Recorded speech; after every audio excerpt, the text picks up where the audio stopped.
우리가 매일 쉽게 접할 수 있는 대표적인 건강 과일, 사과. 사과 하나면 의사가 필요 없다는 말이 있을 정도로 사과는 우리 건강에 유익한 슈퍼푸드입니다. 하지만 몸에 좋은 사과도 어떤 음식과 어떤 방법으로 먹느냐에 따라 암과 치매에 걸리는 치명적인 독이 될 수도, 이들을 다스리는 보약이 될 수도 있다는 사실 알고 계신가요? 오늘 영상에서는 사과의 주요 효능부터 사과와 최악의 궁합 음식 3가지, 사과와 찰떡궁합인 음식 3가지, 마지막으로 사과를 건강하게 먹는 5가지 방법까지 사과에 대한 모든 것을 알려드리겠습니다. 안녕하세요. 건강한 삶과 장수를 위한 최고의 선택. 여러분들의 건강을 책임질 장수의 맛입니다. 세상에 알려져 있는 깊고 전문적인 건강 지식을 핵심만 정리해서 쉽고 재미있게 알려드리겠습니다. 구독과 좋아요 꾹 눌러주세요. 먼저 사과가 우리 몸에 얼마나 좋은지 이야기해 볼게요. 사과에는 퀘르세틴이라는 강력한 항산화 성분이 많이 들어 있습니다. 이 성분은 우리 몸의 활성산소를 억제해 암세포가 생기는 것을 막아주는 효과가 있는데요. 특히 폐암, 대장암, 유방암 예방에 도움이 된다는 연구 결과도 있습니다. 사과의 또 다른 강점은 폐 건강에 좋다는 점입니다. 사과 속의 퀘르세틴과 플라보노이드 성분이 폐와 기관지를 보호해 천식이나 폐렴 같은 호흡기 질환 예방에 탁월한데요. 연구에 따르면 일주일에 사과 2개만 먹어도 천식 위험이 23%나 감소한다고 해요. 사과는 심혈관 건강에도 중요한 역할을 합니다. 사과 속의 식이섬유는 콜레스테롤을 낮추고 칼륨은 혈압을 조절해 심장병과 뇌졸중 예방에 도움을 주죠. 사과의 펙틴은 소화 속도를 조절해 혈당을 급격하게 올리지 않고 혈당을 안정적으로 유지시켜준다는 장점이 있습니다. 뿐만 아니라 사과의 펙틴은 장 운동을 촉진하고 변을 부드럽게 만들어 변비 해소에도 탁월한 효과를 발휘합니다. 이렇듯 사과는 정말 슈퍼푸드라고 불릴 만한데요. 그렇다면 이 슈퍼푸드를 도구로 만드는 사과와 함께 먹으면 안 되는 음식들은 무엇이 있을까요? 지금부터 사과와 최악의 궁합 3가지를 알려드리겠습니다. 첫 번째로 사과와 최악의 궁합은 바로 기름진 음식입니다. 특히 명절에 먹는 전이나 튀긴 음식들이 그 주범인데요. 명절에 전을 먹은 후 상큼하게 사과 한 조각을 먹어 느끼함을 없애려는 분들이 많으실 겁니다. 하지만 이 역시 문제가 될 수 있습니다. 기름진 음식은 소화 시간이 오래 걸리는데요. 포화지방은 소화가 느려 위에 오랫동안 남아 있습니다. 반면 사과는 소화가 빠른 음식이죠. 이 2가지가 함께 소화되면 소화의 리듬이 깨지면서 소화 불량을 일으키고 위에 큰 부담을 줄 수 있습니다. 예전에 저희 할머니께서는 명절 때 전을 드시고 사과를 드시는 게 습관이셨어요. 항상 속이 더부룩하다고 하셨는데 알고 보니 기름진 전과 사과가 문제였던 거죠. 그 후로 사과 대신 따뜻한 차로 입가심을 하시고는 명절에도 속이 한결 편안해지셨다고 하셨어요. 따라서 기름진 음식을 드실 때는 사과 대신 소화를 돕는 따뜻한 차를 드시는 게 훨씬 좋습니다. 기름진 음식과 사과의 조합은 단기적으로 소화 불량을 유발하고 장기적으로는 소화기계 건강에 부정적인 영향을 줄 수 있기 때문이죠.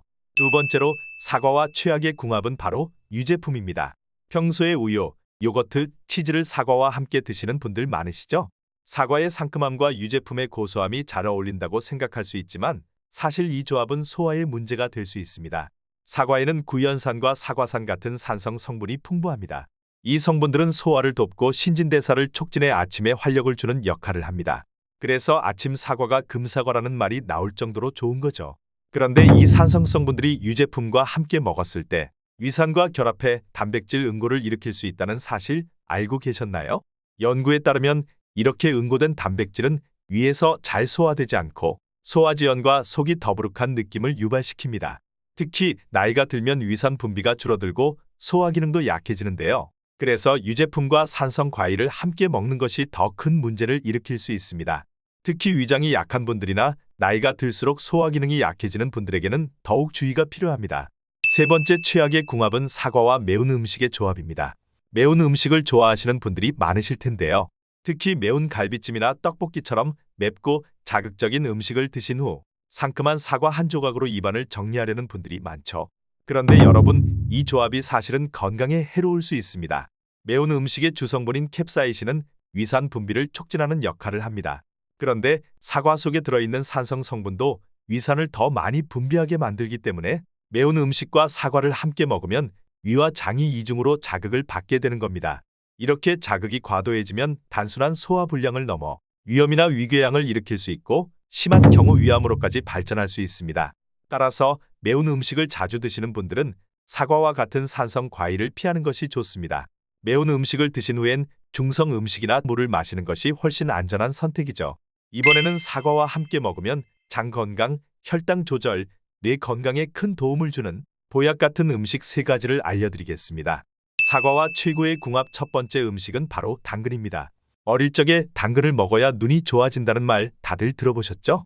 당근은 눈 건강뿐 아니라 변비 해소와 장 건강에도 아주 좋은 음식인데요. 당근에는 불용성 식이섬유가 풍부하여 장 운동을 활발하게 해주고 장 속에 쌓인 노폐물과 독소를 흡착해 몸 밖으로 배출하는 역할을 합니다. 여기에 사과의 펙틴이 더해지면 장 속 환경을 개선하고 유익균의 성장까지 촉진됩니다. 여기서 꿀팁은 당근은 생으로 먹어도 좋지만 익혀 먹으면 소화 흡수율이 50% 정도 더 높아지기 때문에 사과와 함께 익힌 당근을 드시면 훨씬 더 건강에 도움이 된답니다. 이 2가지를 함께 드실 수 있는 방법으로 당근 사과 주스를 추천드립니다. 만드는 방법도 정말 간단한데요. 먼저 당근 1개를 깍둑 썰기에 찜기에 5분간 쪄줍니다. 사과 1개도 껍질째 썰어 씨를 제거해줍니다. 다음으로 찐 당근과 사과를 믹서기에 넣고 올리브유 1스푼, 약간의 꿀, 물 200ml를 함께 넣고 곱게 갈아주시면 완성입니다. 이렇게 간단하게 완성된 당근 사과 주스는 변비 해소와 장 건강에 탁월한 도움을 줄 뿐만 아니라 맛도 좋아서 매일 아침 건강하게 시작할 수 있는 좋은 방법이 될 거예요. 사과와 최고의 궁합 2번째 음식은 바로 고구마입니다. 고구마에는 비타민, 베타카로틴 등 영양소가 풍부해 건강에 정말 좋은 식품인데요. 국제보건기구 WHO에서 고구마를 세계 3대 면역식품으로 선정했을 정도로 그 영양 가치는 뛰어납니다. 이 고구마와 사과를 함께 먹으면 어떤 효과가 날까요? 먼저 고구마와 사과는 장 건강에 아주 좋습니다. 고구마에는 식이섬유가 풍부해서 변의 부피를 늘려주고 배변 활동을 촉진해줍니다. 그런데 고구마를 많이 먹으면 가스가 차거나 복부 팽만감을 느낄 때가 있죠. 이때 사과를 고구마와 함께 먹으면 이 문제를 해결할 수 있어요. 왜냐하면 사과의 펙틴이 장내 가스 생성을 억제하고 소화를 도와주기 때문이죠. 게다가 사과 속 펙틴은 소화 속도를 조절해 혈당을 급격하게 올리지 않고 안정적으로 유지시켜줍니다. 그래서 당뇨 예방에도 아주 좋습니다. 또한 암 예방에도 둘의 조합은 큰 효과를 발휘하는데요. 고구마에 들어있는 베타카로틴과 사과에 있는 퀘르세틴이 만나면 강력한 항암 시너지가 생기죠. 이렇게 좋은 고구마와 사과 어떻게 먹으면 좋을까요? 제가 추천하는 레시피는 사과 고구마 샐러드입니다. 만드는 방법도 아주 간단해요. 먼저 고구마 반개를 삶아식힌 후 한 입 크기로 썰어주세요. 사과는 1개를 껍질째 얇게 채 썰어주세요. 그 다음 약간의 꿀, 올리브유, 소금, 파슬리 가루를 섞어 드레싱을 만들어주세요. 마지막으로 썰어놓은 고구마와 사과에 드레싱을 버무려 건포도를 위에 뿌려 드시면 맛과 영양이 풍부한 샐러드가 완성됩니다. 사과와 최고의 궁합 3번째 음식은 바로 견과류입니다. 견과류는 혈관 건강을 지키는 불포화 지방산이 풍부해 중년 이후 꼭 챙겨 드셔야 할 음식 중 하나입니다. 사과와 견과류를 함께 먹으면 뇌 건강과 치매 예방에도 탁월한 효과가 있는데요. 사과에는 플라보노이드라는 강력한 항산화 물질이 들어있어 신경세포를 보호하고 염증을 줄여줍니다. 여기에 견과류의 오메가3 지방산이 더해지면 뇌세포가 활성화되어 기억력과 인지 기능을 향상시키는 데 큰 도움이 됩니다. 사과와 견과류를 간식으로 즐겨보세요. 이 조합은 우리의 건강을 한층 더 향상시킬 수 있습니다. 마지막으로 사과를 건강하게 먹는 방법을 알려드릴게요. 사과는 다른 음식과 함께 먹기도 하지만 단독으로 먹을 때도 많죠. 이럴 때는 어떻게 먹느냐가 중요한데요. 함께 알아볼까요? 사과는 하루에 1~2개 정도가 적당합니다. 과다 섭취하면 오히려 위에 부담을 줄 수 있으니 아무리 건강에 좋다고 해도 적당한 양을 지키는 게 중요하겠죠. 사과의 껍질에는 과육보다 더 많은 영양소가 들어있다는 사실 알고 계셨나요? 껍질 속에는 항산화 성분과 식이섬유가 풍부합니다. 따라서 껍질을 깨끗하게 씻어 껍질째 드시는 것이 가장 건강한 방법입니다. 아침에 먹는 사과는 금사과라는 말 많이 들어보셨죠?